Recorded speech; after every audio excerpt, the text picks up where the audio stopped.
Hello my dear student. आज हम करेंगे lesson number 1 for fourth class. Lesson का टॉपिक है कंप्यूटर ए मशीन। एक्चुअल में तो बेटा जो भी आप जिस भी चीज़ पे आप काम करते हो वो सारी चीज़ें मशीन। आप एक जगह से दूसरी जगह जाते हो, कार वो भी एक मशीन है। घर में वॉशिंग मशीन है, कपड़े धोने काम आती है, वो भी एक मशीन है। साइकिल पे आप घूमते हो, खूब धमाल करते हो आजकल छुट्टियों में, मशीन है। पापा के साथ बाइक पे राइड करने के लिए जाते हो, एक मशीन है। तो मशीन का पार्टिकुलर मीनिंग अगर आप आसान से शब्दों में बोलो तो जो आपके वर्क को सिंप्लीफाई करता है, जो आपके काम को आसान करता है, उसको हम मशीन बोलते हैं। क्योंकि और सिमिलरली कंप्यूटर भी एक मशीन है, क्योंकि वैसे नॉर्मली आपको टाइप करना, कैलकुलेशंस करना बहुत मुश्किल होता है, लेकिन कंप्यूटर अगर आपके पास है तो आप बड़ी ही आसानी से बड़ी कैलकुलेशन कर सकते हो। ड्राइंग, अच्छी वाली ड्राइंग बना सकते हो, मूवीज़ वगैरह की एडिटिंग हो सकती है। तो सारे के सारे काम हम कंप्यूटर से कर सकते हैं। तो पहली एक्टिविटी क्या है, लिस्ट द नेम। अब आपको घर में रहते हो, आपको आपके घर में जितनी भी मशीनें हैं, 2 या 3 मशीनें, उन मशीनों के नाम लिखने हैं और उनकी आपको ज़रूरत क्यों है। वॉशिंग मशीन की ज़रूरत किस लिए है, वॉशिंग क्लॉथ। कार की ज़रूरत किस लिए है, वो लिख दो आप। आपके घर में साइकिल है, आपके घर में टीवी है, आपकी जो भी आपके घर में डिवाइसेज है, आपको उनके नाम लिखने हैं और उनकी आपको क्यों ज़रूरत है। Let's play. बेटा ये प्ले वाले तो हम जब क्लास में होंगे तभी करेंगे, तो ये एक्टिविटी तो अभी फ़िलहाल हम नहीं कर पाएंगे। चलिए, activity help Dobo solve this riddle. A magician and the boy were fishing. The boy was the magician sons but the. ये चलो, ये बेटा ये सारी एक्टिविटी जो है हम तभी कर सकते हैं जब हम आमने सामने होंगे। इन सबको छोड़ दीजिए। In order to solve the about riddle, ये सारा का सारा काम हम जब क्लास में होंगे 1-2 महीने बाद, भगवान से प्रार्थना करोगे 1-2 महीने बाद हम क्लास में हो तभी करेंगे। Information processing in human. Dad Dobo, hurry up. First, finish your homework. After that, you can chat with your cousins, and later on, you may help your mother. Dobo, oh Dad, I will definitely forget something. पापा कहते हैं कि पहले आप अपना homework finish कीजिए, उसके बाद आप अपने दोस्तों के साथ, कज़न्स के साथ बात कर सकते हो, और उसके बाद फिर आपको अपनी मदर की हेल्प करनी है किसी काम में। Oh dad, I will definitely forget something, so many things to do.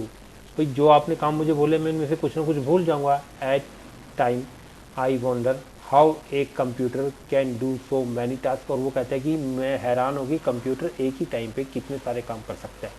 अब कैसे कर सकता है कंप्यूटर, देखिए यार, कंप्यूटर क्या है, मल्टीटास्किंग मशीन। और मल्टीटास्किंग का यानी कि एक से ज़्यादा जो काम एक ही टाइम में परफॉर्म कर सकता है। क्या कंप्यूटर कर सकता है? आप प्रैक्टिकल करके देख लीजिए। आप एक तरफ गाने चला लीजिए और गाने चलाते हुए आप टाइप कर लीजिए, गाने चलाते हुए आप कोई ड्राइंग का काम कर लीजिए। क्या कंप्यूटर कर सकता है? आप बोलोगे हाँ सर, बड़े आराम से कर सकते हैं। यानी कि एक टाइम में एक से ज़्यादा काम कर रहा है ना computer. This mean it is a multitasking machine. No भैया, so simple as you solve a problem to take clues, think, decide and then tell the answer the same way the computer does work for us. अब that how whatever received by our brain। देखिए अब आपका ये जो शरीर है कैसे काम करता है। ब्रेन के पास इंस्ट्रक्शन जाती है, ब्रेन से फिर आपके ऑर्गन्स के पास इंस्ट्रक्शन जाती है, फिर ऑर्गन उसी हिसाब से किसी टास्क को परफॉर्म करता है। तो सिमिलरली कंप्यूटर भी वैसा ही काम करता है। कंप्यूटर का ब्रेन क्या है, सीपीयू। सबसे पहले हम क्या करते हैं, प्रोसेस इनपुट करते हैं, यानी कंप्यूटर को इंस्ट्रक्शन देते हैं। वो एक प्रोसेसिंग यूनिट के अंदर जाता है, मीन टू से उसके ब्रेन के अंदर जाता है, सीपीयू के अंदर जाता है। सीपीयू जो कैलकुलेशन परफॉर्म करता है उसका जो आउटपुट है हमें मॉनिटर के ऊपर दिखाई देता है। The data and instruction given to the computer from the input devices बोल सकते हो आप, जैसे कीबोर्ड से, माउस से जो कंप्यूटर देते हैं, यानी कि कीबोर्ड माउस क्या हो गए, हमारे इनपुट डिवाइसेस हो गए। उसके बाद डाटा का जो ओवरऑल ऑपरेशन परफॉर्म होते हैं वो कहाँ पर होते हैं, सीपीयू के अंदर। In order to solve the problem we think and decide. Same way जो भी कोई प्रॉब्लम होती है हम अपने माइंड में सोचते हैं, तो same way computer calculate, compare and give the result given by the computer is the output. और जो हमारे पास मॉनिटर के ऊपर जो कैलकुलेशंस आती है, यानी कि फाइनल जो हमारे पास आउटपुट आती है, वो हमारी कहाँ पर आती है, मॉनिटर के ऊपर। यानी कि सीपीयू हो गया हमारा प्रोसेसिंग डिवाइस, और मॉनिटर क्या हो गया हमारा, आउटपुट डिवाइस। या आउटपुट और कहाँ से आ सकती है, जब उसका हमें लेना हो एक पेज के ऊपर प्रिंट आउट जिसको बोलते हैं, तो प्रिंटर के थ्रू हम प्रिंट आउट ले सकते हैं। तो printer is also called our output device. आप गाने सुन रहे हैं तो साउंड कहाँ से जनरेट हो रही है, स्पीकर से जनरेट हो रही है। मैं आपको बोल रहा हूँ, आप मेरी बातों को सुन रहे हो, कहाँ से सुन रहे हो, स्पीकर से सुन रहे हो, चाहे वो हेडफोन के अंदर स्पीकर हो, चाहे वो आपको नॉर्मल स्पीकर हो, यानी speaker is also a output device. In order to perform the following task, we will be input, process and output to the computer. Type a number, input कैसे करोगे, कीबोर्ड से। Process कहाँ होगा, CPU के अंदर। Output क्या होगा, आपने एप्लीकेशन पैराग्राफ जो भी लिखा है वो आपका परफॉर्म होना स्टार्ट हो जाएगा। Print a picture, playing a song, copying and drawing from the pen drive और ए कंप्यूटर, ये सारे के सारे आपको इसके अंदर फिलअप करने हैं। एक्टिविटी, ये देखो बेटा बिल्कुल सिंपल है। पहला डिवाइस क्या है आपको बताना है। Observe the following part of the computer, classify them into input, process and output। आपको पहले उस डिवाइस का नाम लिखना है, फिर आपको बताना है ये इनपुट डिवाइस है, आउटपुट डिवाइस है या प्रोसेसिंग डिवाइस है। सबसे पहला मेरा माउस जहां पर है, इट इज ए कीबोर्ड। कौन सा डिवाइस है, इनपुट, स्पीकर, आउटपुट। ये क्या है हमारा, ये इसको हम सीडी रूम बोल देते हैं, कॉम्पैक्ट डिस्क। ये हमारे इनपुट डिवाइस है, लेकिन सीडी कई बार आउटपुट में, क्योंकि सीडी के ऊपर राइट भी करते हैं तो ये आउटपुट में भी आ जाता है। सीडी राइटर, अगर हमारे पास राइटर है लेकिन सिर्फ सीडी रीडर है, सीडी प्लेयर है, तो वो इनपुट में आ जाता है। माउस पॉइंटिंग डिवाइस ही बोल देते हैं हम इसको, ये इनपुट डिवाइस है। प्रिंटर आउटपुट डिवाइस है। ये हमारा गेम प्ले करने वाला है, ये भी हमारा आउटपुट डिवाइस है। ये सीडी हमारी इनपुट डिवाइस है, कंप्यूटर से इंस्ट्रक्शन को रीड करता है।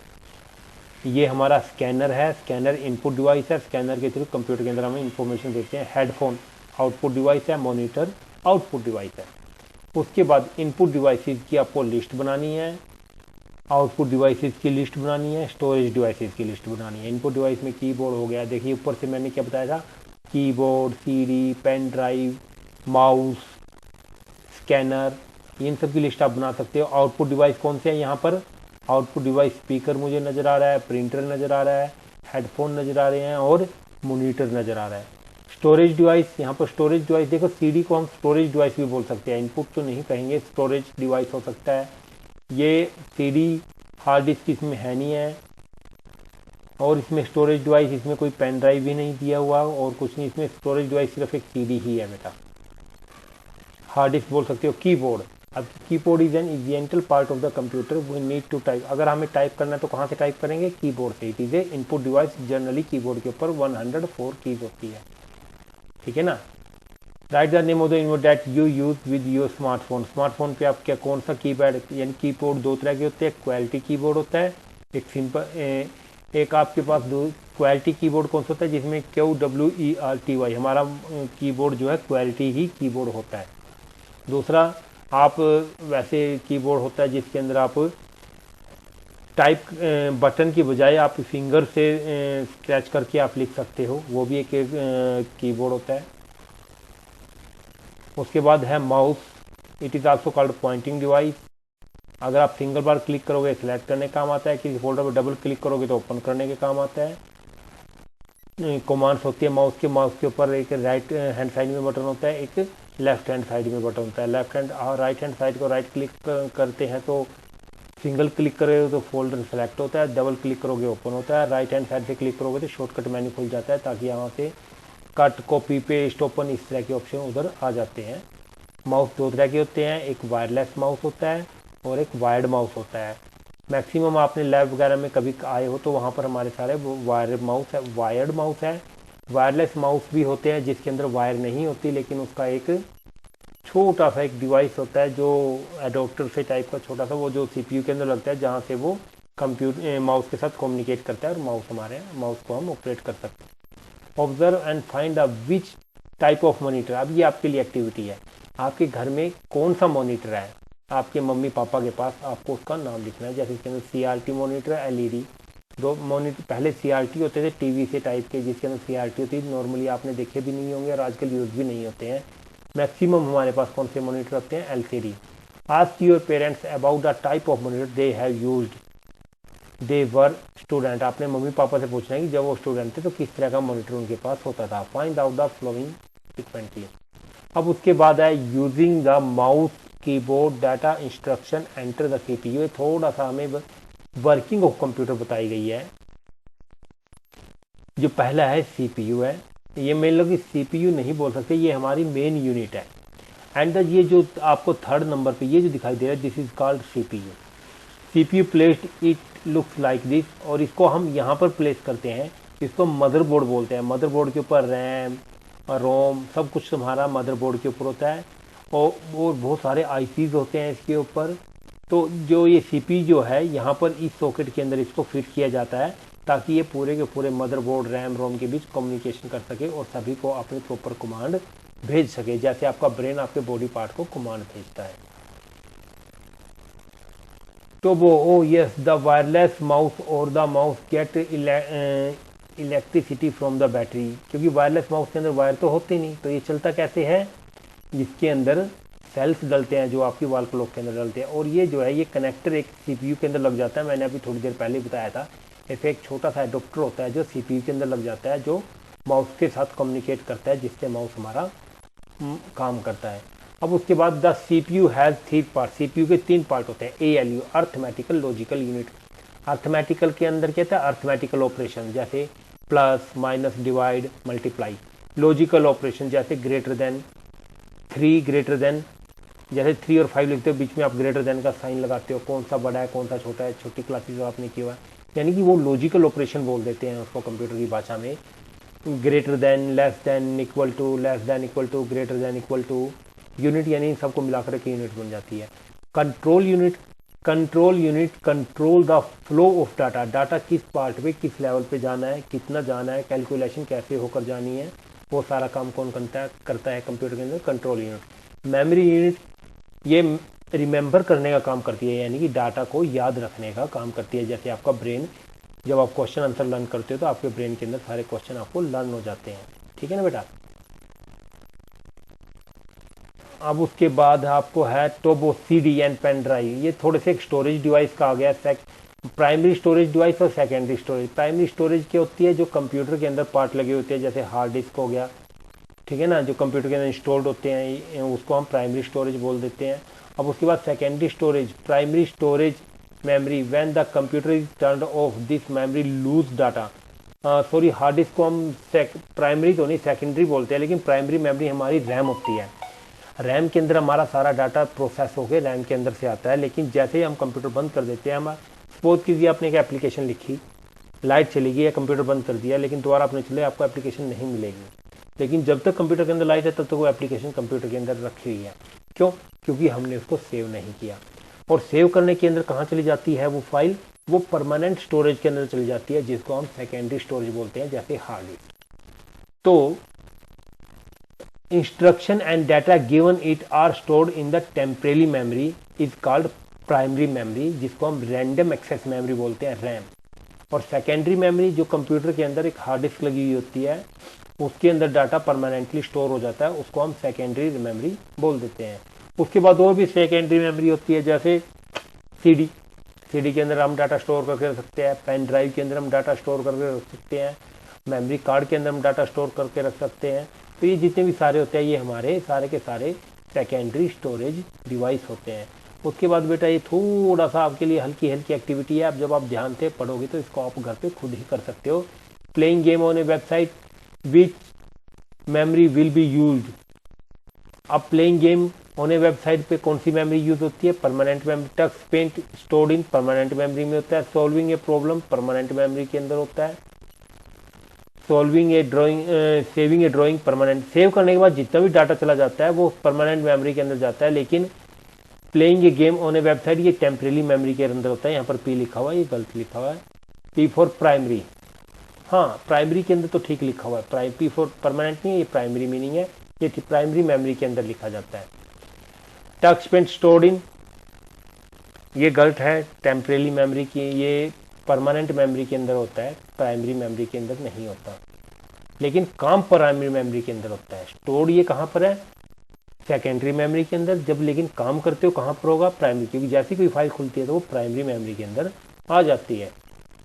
Explore how CD is different than DVD, ये बेटा मैं आपको जब होमवर्क भेजूंगा टाइप करके, ये आपके दोनों के टॉपिक वहाँ पर कवर हो जाएंगे, सारे के सारे टॉपिक।